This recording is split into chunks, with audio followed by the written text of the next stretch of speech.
Praise the Lord दोस्तों, आशा करते हैं कि आप प्रभु में आनंदित होंगे। प्रभु के प्रियो, क्या स्त्रियां चर्च में सज संवर के आ सकती हैं? क्या वो सिंदूर बिंदी लगा सकती हैं?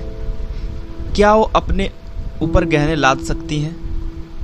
आज हम इन्हीं सारे विषयों पे बातचीत करेंगे और इन्हीं सारे सवालों का उत्तर हम बाइबल से देखेंगे।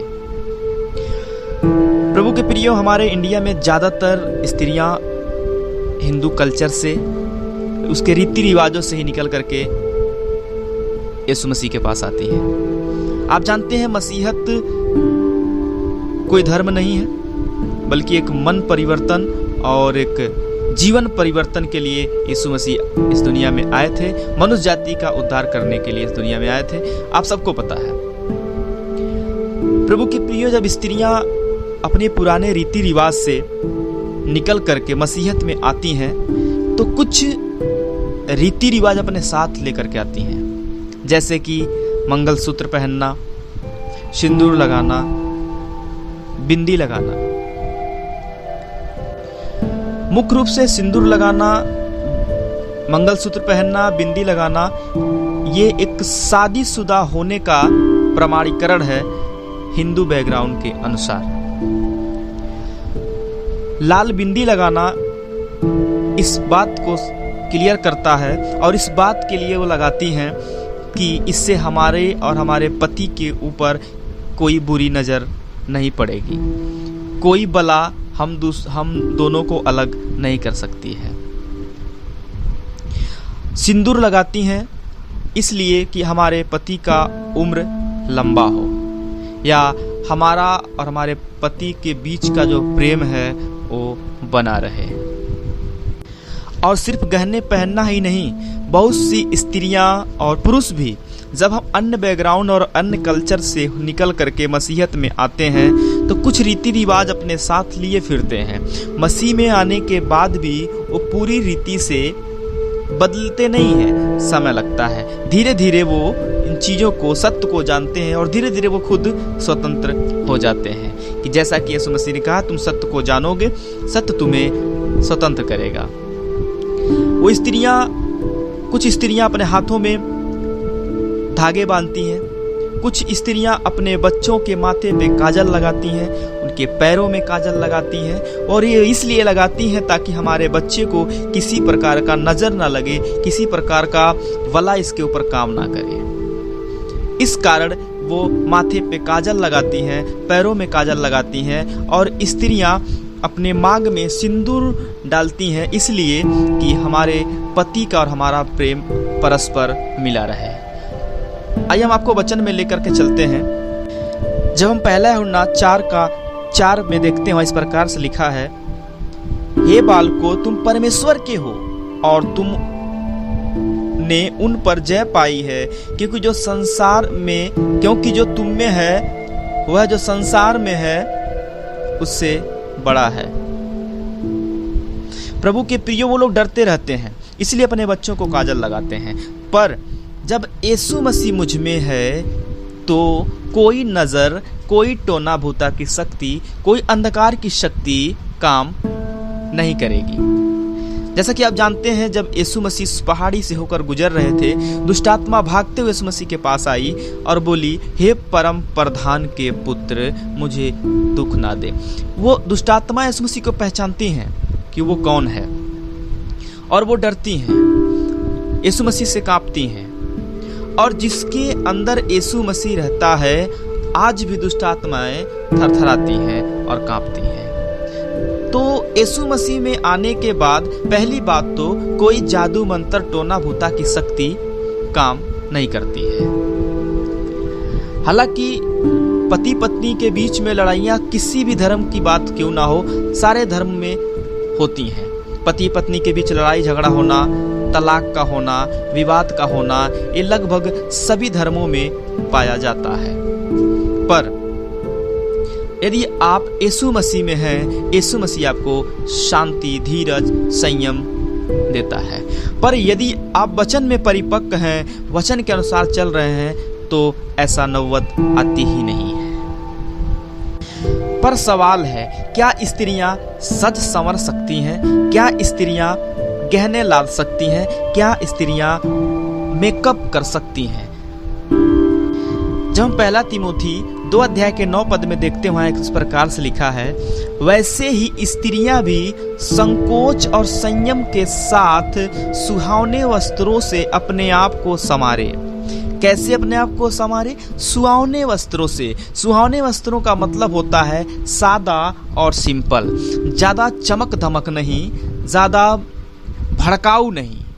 पर यहाँ लिखा है अपने आप को सुहावने वस्त्रों से अपने आप को संवारे, न कि बाल गूंथने और सोने की मोतियों और बहुमूल्य कपड़ों से, बल्कि सुहावने वस्त्रों से अपने आप को संवारे। देखिए, यहाँ पौलुस संवरने के लिए मना नहीं किए हैं, सजने के लिए मना नहीं किए हैं, पर इस प्रकार से कह रहे हैं स्त्रियां अपने आप को सुहावने वस्त्रों से सजाए, सुहावने वस्त्रों से अपने आप को तैयार करे, ना कि भड़काऊ कपड़े पहनना, भड़काऊ मेकअप करना। मूल बात हम ये देखते हैं, यदि आपके पहनावों के द्वारा, आपके श्रृंगार के द्वारा, आपके रचने के द्वारा अगर कोई पाप में गिरता है, कोई व्यभिचार में गिरता है, तो उसके विषय में मरकुस 9 के 42 पद में लिखा है, जो कोई इन छोटों में से जो मुझ पर विश्वास करते हैं किसी को ठोकर खिलाए, तो उसके लिए भला है कि एक बड़ी चक्की का पाट उसके गले में लटकाया जाए और वह समुद्र में डाल दिया जाए। प्रभु के प्रियो, प्रभु में मेरी बहनों, यदि आपके पहनावे के कारण, आपके सजने संवरने के कारण अगर कोई व्यक्ति पाप में गिरता है, उसकी आत्मा नाश होती है। कुछ बहनों का कहना इस प्रकार से है, मैं सजती संवरती हूँ, मैं तैयार होती हूँ, अगर वो गिरता है तो उसमें मेरा क्या जाता है? अगर मैं तैयार होती हूँ, मैं छोटे कपड़े पहनती हूँ, वो मुझे देखता है, इसमें वो जाने मेरा क्या जाता है। पर यहाँ लिखा, हाय वो जिसके कारण ठोकर लगता है, भला है कि उसके गले में चक्की का पाट बांधकर समुद्र में फेंक दिया जाए। प्रभु के प्रियो, यीशु मसीह आदम और हवा को जोड़ा। परमेश्वर ने आदम हवा का विवाह खुद कराया, पर वहां पर इस प्रकार का कोई विधि विधान नहीं था। हालांकि परमेश्वर ने उन दोनों को जोड़ा और बनाया। हालांकि यीशु मसीह के पास आने से पहले आपको पूरी बदलने की जरूरत नहीं है कि हम पूरा बदल जाएंगे तब हम यीशु मसीह में जाएंगे, बल्कि यीशु मसीह कहता है आप जैसे भी हैं, आप यीशु मसीह के पास आ जाएं, वो आपको बदल देगा। प्रभु मेरी बहनों, अपने आप को आप वचन से गूंथें और वचन से सजें संवरें, ना कि सिर्फ सिंदूर और बिंदी के द्वारा। ये एक प्रकार का मसीहत में आने के बाद, सत्य को जानने के बाद एक प्रकार का अंधविश्वास है, एक प्रकार का अंधविश्वास है। यदि आप यीशु मसीह में आ गए, आपके बच्चों को काजल, टीके ये सब लगाने की जरूरत नहीं है, इस मकसद से कि मेरे बच्चों को नजर ना लगे मैं काजल लगा दूं, गोबर लगा दूं और ना जाने क्या क्या चीजें लोग लगाते हैं। ये एक प्रकार का अंधविश्वास है और पवित्र आत्मा का विरोध करना है। इसलिए जब आप यीशु मसीह में आ गए हैं, प्रभु में आ गए हैं, तो कोई नजर वाली आत्मा, कोई टोना भूता शक्ति वाली आत्मा काम नहीं कर सकती, बल्कि सारे काम आपको समझदारी से करना है।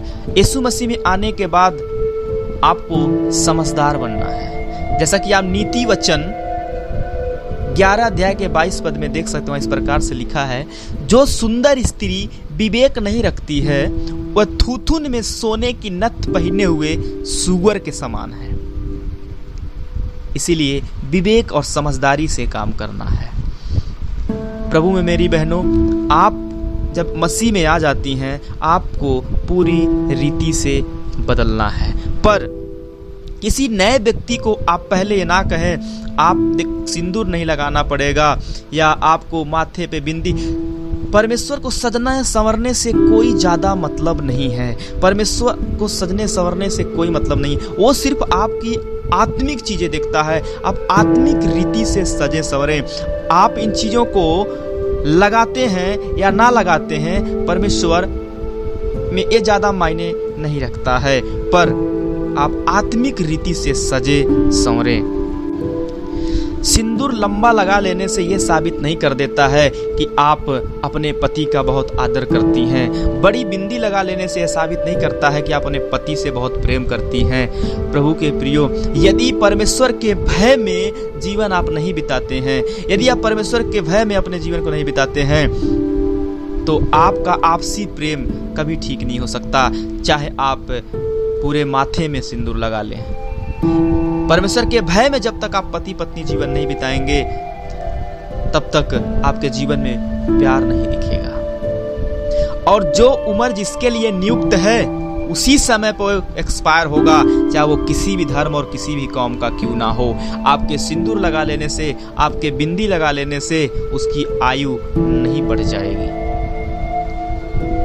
सो प्रभु में मेरी बहनों, हम आशा करते हैं कि आज के संदेश के द्वारा कुछ आप जरूर सीखी होंगी। इसके बारे में यदि आप और ज़्यादा जानना चाहते हैं, क्योंकि बहुत सी ऐसी बातें हैं जो भी बताना बाकी है, पर वीडियो ज़्यादा लंबा ना हो जाए, इसलिए हम वचन को यहीं समाप्त करते हैं। यदि आपको इसके बारे में और कुछ जानना है तो कमेंट में लिख करके हमसे पर्सनल बातचीत कर सकते हैं। जय मसीह की।